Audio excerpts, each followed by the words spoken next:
Mon nom est Fémir Edouard, je suis planificateur financier.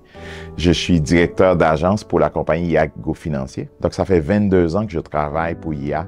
Je travaille avec des gens, je suis au service des gens et je suis un gars impliqué dans la communauté. Donc, je suis impliqué au Fonds 1804 depuis environ 10 ans.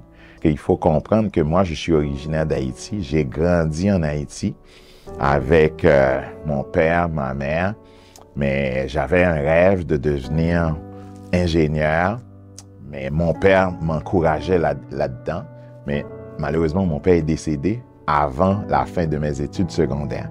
Et c'est là que ça a commencé, les difficultés ont commencé. J'ai dû changer mon orientation complètement. J'ai étudié en économie. 3 ans plus tard, ma mère est décédée. Encore d'autres difficultés. Mais finalement, on continue à persévérer. Mais il y a toujours une lumière au bout du tunnel. J'ai eu mon premier emploi au ministère des Finances après mes études à la faculté des droits et des sciences économiques. Ça a bien commencé. Par la suite, j'ai dû immigrer au Québec à l'âge de 29 ans pour suivre ma conjointe, mon épouse. Et c'est là que ça a dû recommencer à zéro dans un nouveau pays, sans amis, sans réseau, sans famille élargie, sans expérience québécoise. J'ai passé beaucoup d'entrevues. Maintenant, j'avais 2 choix. C'est de dire, ah, c'est parce qu'ils ne veulent pas de moi. C'est parce que je pourrais dire, parce que j'aurais pu parler de discrimination, j'aurais pu parler de... Non, mais des fois, pour mieux persévérer, c'est mieux de se regarder. Pour dire que, qu'est-ce que je peux améliorer?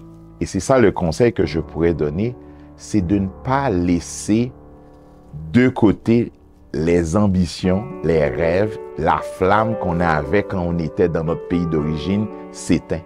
Il ne faut pas laisser ça s'éteindre quand on vit certaines difficultés d'intégration. Malgré le fait que j'avais un bon revenu, j'avais une belle équipe, mais je voulais aller plus loin. J'ai été faire un certificat en planification financière parce que je voulais avoir le titre de planificateur financier pour augmenter mes connaissances, pour enrichir mes connaissances de façon à être plus compétent dans mon domaine. Et donc, c'est pour ça que j'ai pas eu peur de retourner aux études, de le faire et de faire les sacrifices nécessaires tout en ayant une équipe à gérer, une famille. J'avais 2 enfants. Ma femme était aussi aux études. Donc, et aller étudier. Des fois, j'amenais mes enfants dans leur cours de natation, dans leur cours de soccer. Entre-temps, j'avais mes livres. Je suis en train d'étudier parce que j'avais un but, j'avais un rêve et je l'ai atteint.